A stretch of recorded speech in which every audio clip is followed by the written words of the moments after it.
Was there ever a time when you messed up a trick? You bring humor into your act, so how do you play it off if something goes wrong? Often. I won't say every night that I perform, but often enough to where I'll say, often. Things go wrong.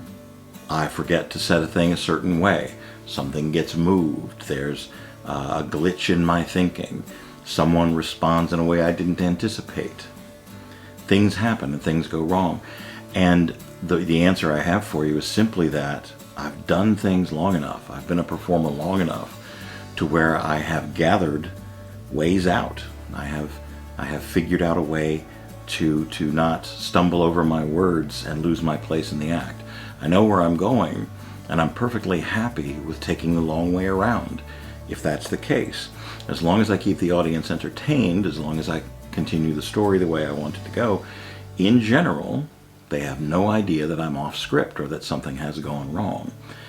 More importantly, I learn from my failure. I learn from screwing up.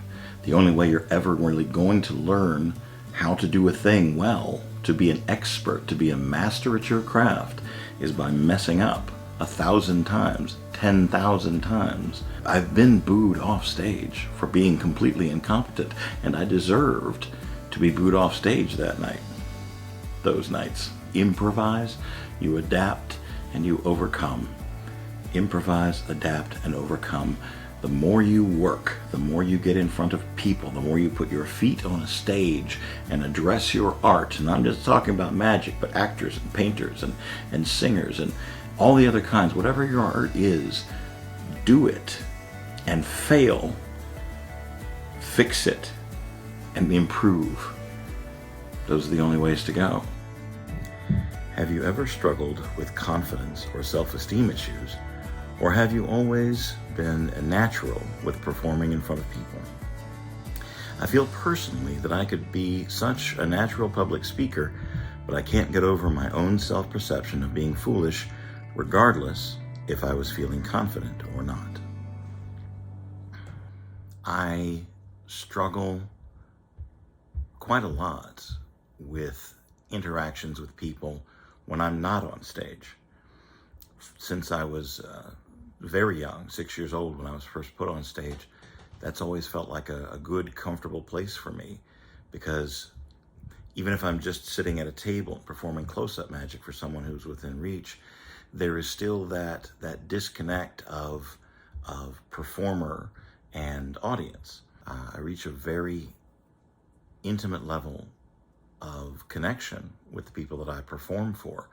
Off the stage, away from the table, trying to mingle with people that I don't know, or start conversations, or trying to be, that's where all my confidence goes away. I find people amazingly interesting. I love listening to other people's stories and absorbing those things. Getting back to your question, standing up on stage, no, I've never really had that issue.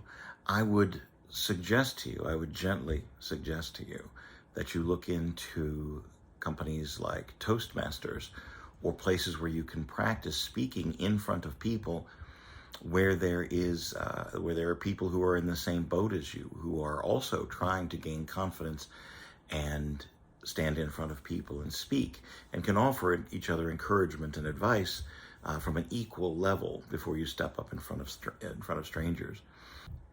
Toastmasters helped me a lot when I first started doing public speaking without performing. Part of your question was you weren't really sure how to speak in front of people or how to perform in front of people without feeling foolish. And my question to you is, what's wrong with feeling foolish? It's quite all right.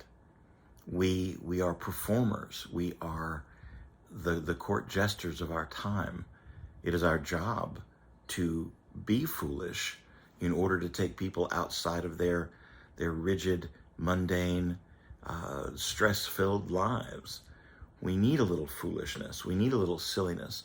And it's okay to be the fool that takes people out from underneath the thumb, if you see what I mean.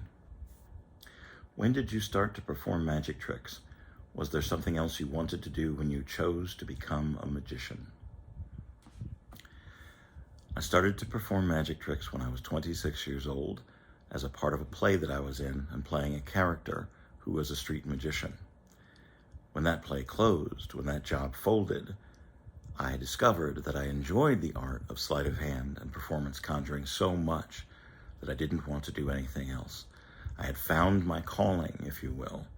I was 26 years old before that happened, and I started making a living at it at 27 because I immersed myself fully into the art. Do you remember the name of your first love? And if so, did your experiences with them change you?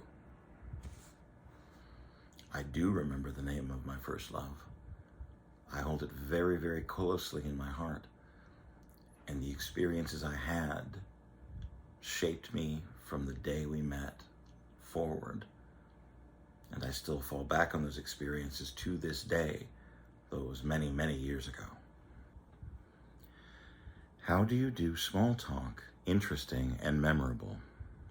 The key to small talk, to making it successful and memorable and intimate, is to be a good listener.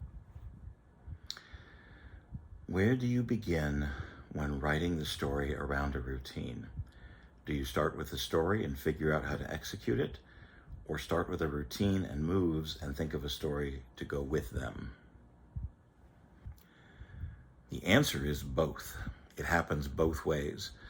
I find it easier to have a story and then develop a magic routine around it in order to enhance and further the story. I find that the easiest thing to do. In every single case where I found a routine or a trick or a magic effect that I liked and wanted to perform and then tried to put a story to it, I found that much more difficult.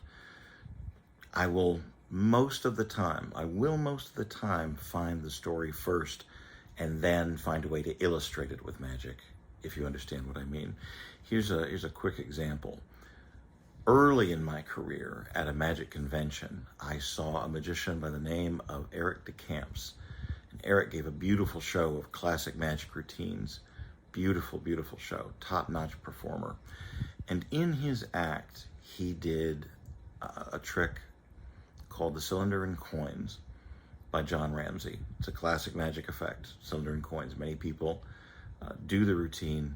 It is a difficult routine to do, and different people have different variations on it, but most of them, Eric included, do it as an homage to the person who invented it. Little takes, little changes on things, but basically the routine remains true to the original.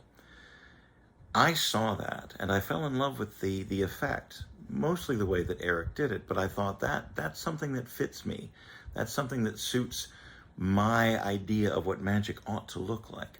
The problem that I had with Cylinder and Coin is that it is, for all intents and purposes, the adventures of the props, and I really try, in my act, to avoid acts that are the adventures of the props.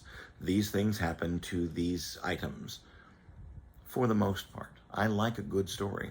So I set out to write a story based around the effect. And it took me 10 years from the time that I first saw it performed to actually performing it myself on stage in front of people. 10 years. And it wasn't that it took me that long to develop the technique or develop the ability to do the act itself. I could do all of the moves. It was writing a story that made sense to me, that really felt honest coming out of my mouth and off of my stage. I had the moves down, but I could not allow myself to put forward something where the story was mediocre. And I tried to make sense of the props. I tried, what does this cylinder represent? Is this a tobacco pouch that perhaps it reminds me of a tobacco pouch that my father used to carry his tobacco around in, or my uncle used to carry his tobacco around in? It looks kind of like a small dice cup from when I was a boy and played games with dice. And I thought about using dice and poker chips and really went round and round around it. And I came really close a couple of times, but it never fit me.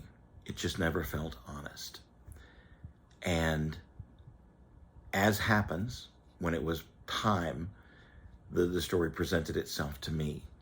I was in a grocery store with my children.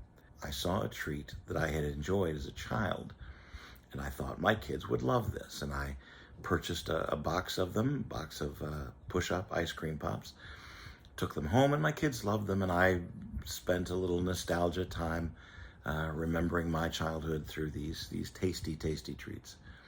And later that night, sitting at my practice table, which happened to be my kitchen table, I was working, fooling around with practicing the moves for the cylinder and coin. So I had all the props out on the table, and in a flash of a moment, I looked over and I saw the push-up, the sleeve for the push-up, which is a cylindrical cardboard tube.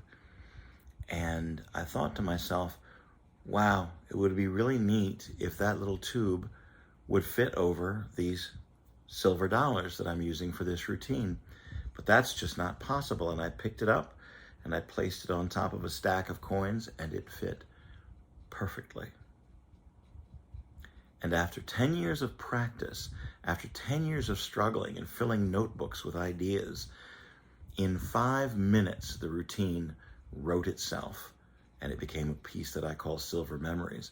And it's one of the most popular pieces in my act, and it is, in fact, my personal favorite of all the things that I do. And maybe it's because of the journey that it took to get there.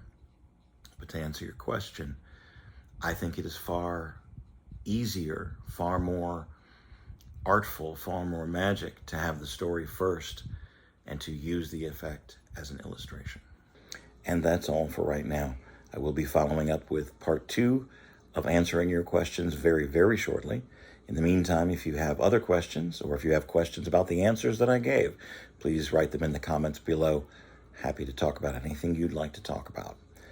I have merchandise available down below there. I have links in the description to all my social media, as well as my Patreon page, and thank you, I certainly could use your help, as well as links to my books and my musings and such and so on. Hope you enjoyed this, and I hope to see you again very soon. And as always, I hope there's love where you are.